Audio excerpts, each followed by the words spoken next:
उसी में भारतीय जनता पार्टी की हालत खराब है। नेताजी, चुनाव में देखा जाता है कि चुनाव में ही ज़्यादातर मतलब छापेमारी होती है, इस बार भी छापेमारी चल रही है। क्या छापेमारी है? आप व्यापारियों से पूछिए, जब जीएसटी के छापे मारे गए थे, क्या जीएसटी के छापे नहीं बंद हो गए?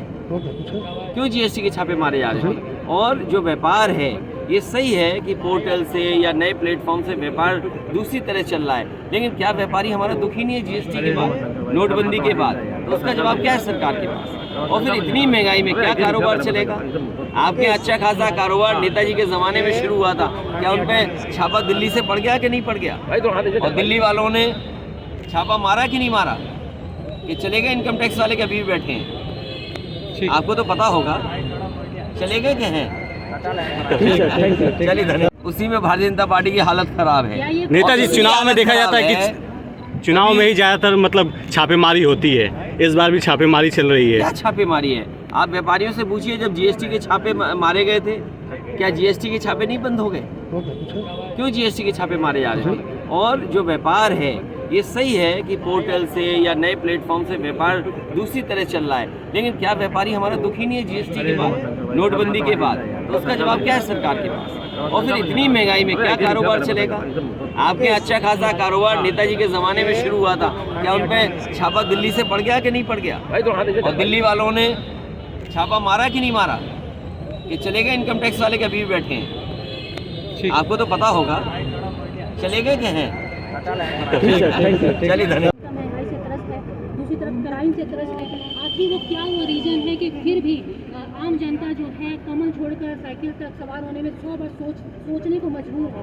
आखिर वो विश्वास आपकी किसने बता दिया आपको? आखिर वो विश्वास किसने बता दिया आपको? अगर आप उत्तर प्रदेश का पुराना रिजल्ट भी उठा करके देखोगे तो क्या हार हुई है?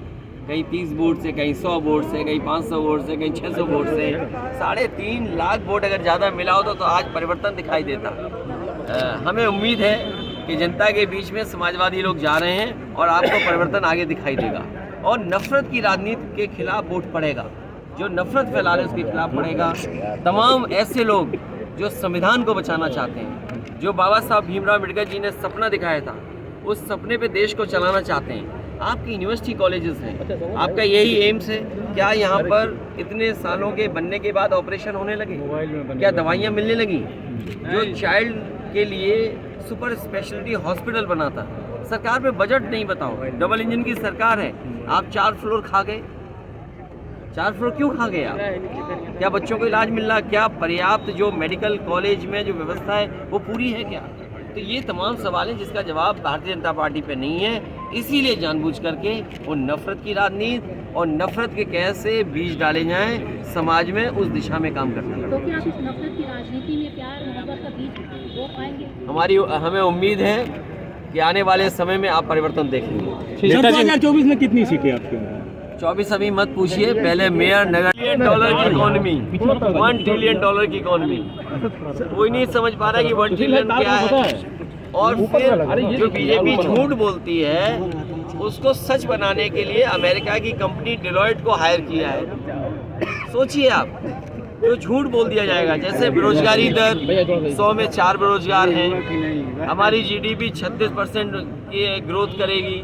तो ये जो झूठ बोले गए हैं उसको सच बनाने के लिए 200 करोड़ की डिलॉयट कंपनी को हायर किया है, जिससे कि झूठ बोला जाए उसको सच में बदल दे। अपराध मुक्त हो रहा है। गोरखपुर में बरसात के महीने में पानी भर जाता है, ऐसे में अगर आपका मेयर बनता है तो बरसात के पानियों के लिए क्या उपाय करेंगे? देखिए, जहाँ समाजवादियों ने काम किया, अच्छा काम किया है, और हम लोग समझते हैं कि आखिरकार कैसे काम होना चाहिए। समाजवादियों को मौका मिलेगा तो ये जल भराव की समस्या का समाधान होगा। अध्यक्ष जी, यहाँ से किस तरह का संदेश देना चाहते हैं उत्तर प्रदेश में? कहा जाता है कि मेरे पत्रकार साथी, आपके आसपास सच बोलने वालों को जेल भेज दिया जाता है। कोई पत्रकार साथी अगर सच खबर दिखा दे तो जेल जाता है। अध्यक्ष जी, यहाँ से किस तरह का संदेश देंगे? सच बोलने वाला। और हमारे मुख्यमंत्री तो पहले मुख्यमंत्री हैं जिन्होंने अपने मुकदमे वापस लिए, और मान लीजिए अगर वो मुकदमे वापस न होते तो सूची कितनी लंबी होती। और अगर सूची में गिना जाता है कौन कहाँ कैसे हैं जिन पे सबसे ज़्यादा आपराधिक मामले हैं, तो सोचिए कहाँ पर नंबर होता उनका। कानून व्यवस्था बेहतर हो, माफियाओं पे कार्रवाई हो, लेकिन जिस तरीके से ये सरकार काम कर रही है, जिस सरकार में कस्टोडियल डेथ नंबर 1, अभी मैनपुरी में कस्टडी में मार दिया गया, इससे पहले कानपुर में मार दिया गया कस्टडी में, उससे पहले और जगह भी घटनाएं हुई हैं। तो क्या जवाब है? और फिर क्या घटना रुक गई? आज ही गोरखपुर में अखबारों में छपा है कि एक बेटी जो चल कर के आई थी बक्सर से, उसके साथ ही घटना हो गई, बलात्कार हुआ। और इससे पहले भी घटना हुई, कनपट्टी पे रिवॉल्वर लगा करके उसके साथ छेड़खानी और घटना हुई। तो आखिरकार क्यों नहीं रुक रहा ये क्राइम? क्या कारण है? यहाँ से किस तरह का संदेश देंगे अध्यक्ष जी? जो लाने वाले वो कब लाएंगे क्राइम? बुक बना लेंगे, आपके सामने ला देंगे। और आपसे बेहतर कौन जानेगा पत्रकार साथियों कि यहाँ घटनाएं कितनी हो रही हैं, कितनी हत्याएं हुई, कितनी लूट है। और फिर जो एनसीआरबी का आंकड़ा बताता है अध्यक्ष जी यहाँ से किस तरह का संदेश देंगे उत्तर प्रदेश में? संदेश ये है कि यहाँ पर काजल निषाद को जिताइए और अपना सरकार बदलने का सिलसिला शुरू करिए। ट्रिपल इंजन की सरकार बनेगी कि नहीं? क्या ट्रिपल इंजन? अरे भाई पत्रकार साहब समझे नहीं, दिल्ली और लखनऊ के इंजन दोनों टकरा रहे हैं आमने सामने। अध्यक्ष जी एक बात बताइए, साजिशा तमाम आरोप लगे हैं, आरोप लगते रहे। एक बात आपसे जानना चाहेंगे, साजिशा तमाम बातें हैं, इसमें किसके साथ अभी तक बची है, इसके बारे में? देखिए, मैं बहुत सी चीज़ों में नहीं जाना चाहता हूँ। ये उत्तर प्रदेश के बारे में अगर बात और जानना चाहते हो तो बताइए आप। अखिलेश जी क्या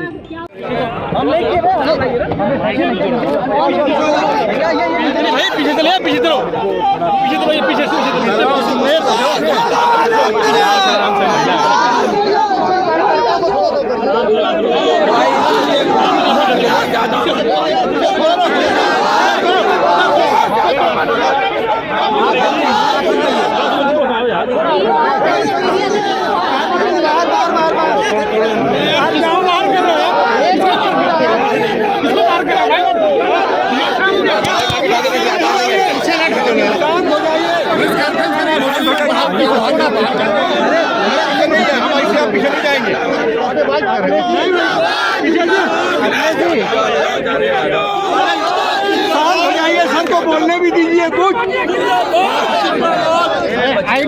सर बोलना चाह रहे हैं, चुप रहिए। अरे आईडी ऐसे करो यार, शांति बनाए रखिए। थोड़ा नीचे सर। अरे ये आईडी नीचे करो। सर आज गोरखपुर का कार्यक्रम अखिलेश जी क्या कुछ रहा सर? मैं प्रेस के लोगों का धन्यवाद देता हूँ, प्रेस के लोगों का धन्यवाद देता हूँ। थोड़ा पीछे रहिए। अरे कौन खेल रहा है? इस समय आपकी हमारी बातचीत हो रही है।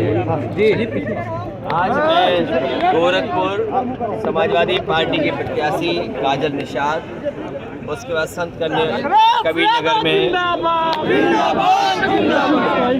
समाजवादी पार्टी के नेता पूर्व सांसद उनके दूसरी पुण्यतिथि में शामिल हुआ। उसके बाद मैं देवरिया गया हूँ।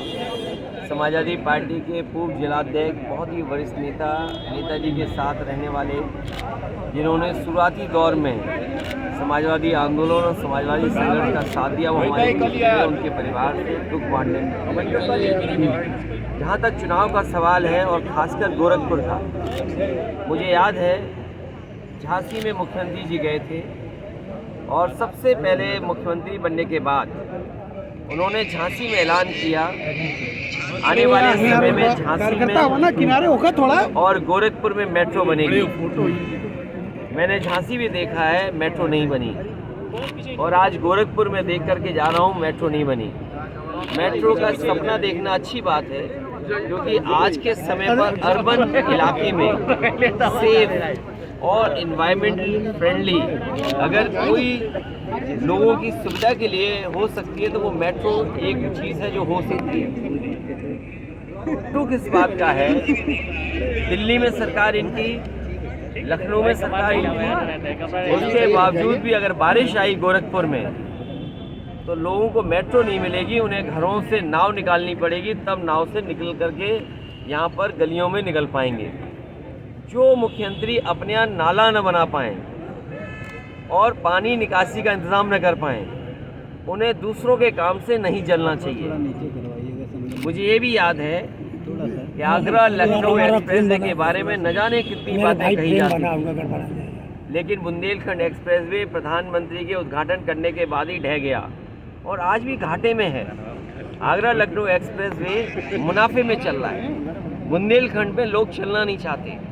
और वहीं गोरखपुर को जोड़ने के लिए जो लिंक एक्सप्रेसवे बनना था, मुझे नहीं पता कि 2 लेन बन रहा है कि 4 लेन बन रहा है कि 6 लेन बन रहा है, लेकिन जो कुछ भी बन रहा है, सोचिए 90 किलोमीटर 5,000 करोड़ में बन रहा हो और इतने समय गुजर जाने के बाद भी सड़क पूरी ना हो। लगातार इनकी सरकार है, सरकार बनते ही इनके बड़े बड़े लोगों ने झाड़ू लिया था अपने हाथ में, जगह जगह झाड़ू लगाया था। जो महंगाई आपको डीजल पेट्रोल की दिखाई दे रही है, उसमें स्वच्छ भारत के नाम पर सेस लगा था। क्या कूड़ा समाप्त हो गया शहरों से? क्या जो उफनती हुई नालियाँ जो गंदगी से भरी हुई है, क्या वो साफ हो गई हैं? हाउस टैक्स क्या कम हो गया है? बिजली की बिल क्या कम आने लगा है? क्या महंगाई पे कुछ नियंत्रण किया है?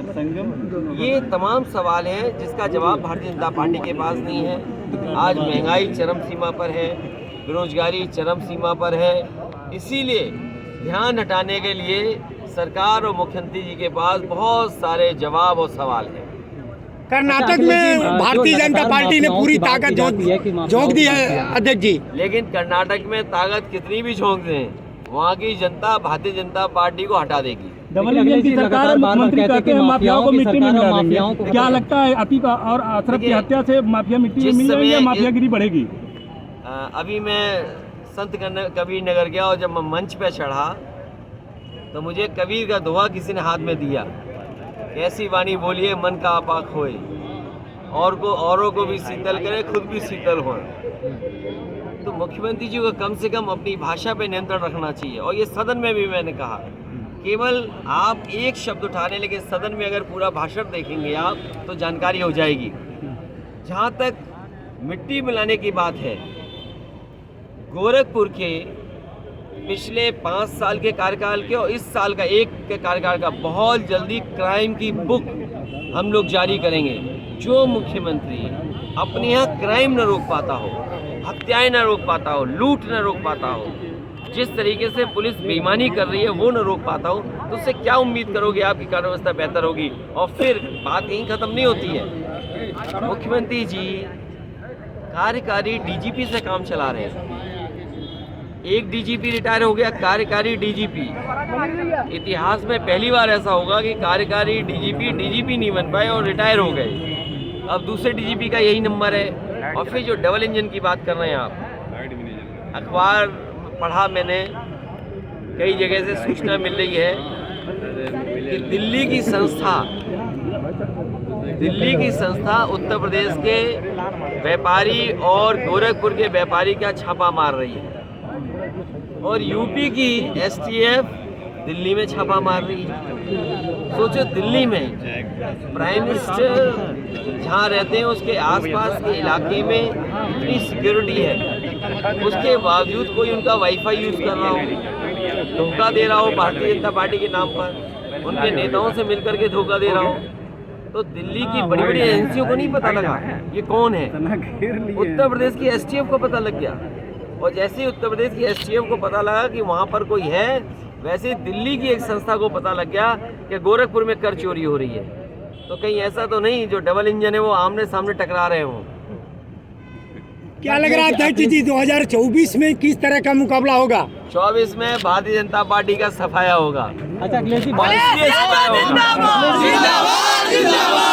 बार जो ये महंगाई से त्रस्त है, दूसरी तरफ क्राइम से त्रस्त है, आखिर वो क्या वो रीजन है कि फिर भी आम जनता जो है कमल छोड़कर साइकिल तक सवार होने में 100 बार सोचने को मजबूर है? आखिर वो विश्वास आपकी किसने बता दिया आपको? आखिर वो विश्वास किसने बता दिया आपको? अगर आप उत्तर प्रदेश का पुराना रिजल्ट भी उठा करके देखोगे तो क्या हार हुई है? कहीं 30 वोट से, कहीं 100 वोट से, कहीं 500 वोट से, कहीं 600 वोट से। 3.5 लाख वोट अगर ज़्यादा मिला होता तो आज परिवर्तन दिखाई देता। हमें उम्मीद है कि जनता के बीच में समाजवादी लोग जा रहे हैं और आपको परिवर्तन आगे दिखाई देगा। और नफरत की राजनीति के खिलाफ वोट पड़ेगा, जो नफरत फैला रहे उसके खिलाफ पड़ेगा। तमाम ऐसे लोग जो संविधान को बचाना चाहते हैं, जो बाबा साहब भीमराव अम्बेडकर जी ने सपना दिखाया था, उस सपने पे देश को चलाना चाहते हैं, आपके यूनिवर्सिटी कॉलेजेस हैं, आपका यही एम्स है। क्या यहाँ पर इतने सालों के बनने के बाद ऑपरेशन होने लगे? क्या दवाइयाँ मिलने लगी? जो चाइल्ड के लिए सुपर स्पेशलिटी हॉस्पिटल बना था, सरकार में बजट नहीं। बताओ, डबल इंजन की सरकार है, आप 4 फ्लोर खा गए। 4 फ्लोर क्यों खा गए आप? क्या बच्चों को इलाज मिल रहा? क्या पर्याप्त जो मेडिकल कॉलेज में जो व्यवस्था है वो पूरी है क्या? तो ये तमाम सवाल हैं जिसका जवाब भारतीय जनता पार्टी पे नहीं है। इसीलिए जानबूझ करके वो नफरत की राजनीति और नफरत के कैसे से बीज डाले जाएं समाज में, उस दिशा में काम करना है। तो क्या आप इस नफरत की राजनीति में प्यार मोहब्बत का बीज बो पाएंगे? हमें उम्मीद है कि आने वाले समय में आप परिवर्तन देखेंगे। सर 2024 में कितनी सीटें आपकी? 24 अभी मत पूछिए, पहले मेयर, नगर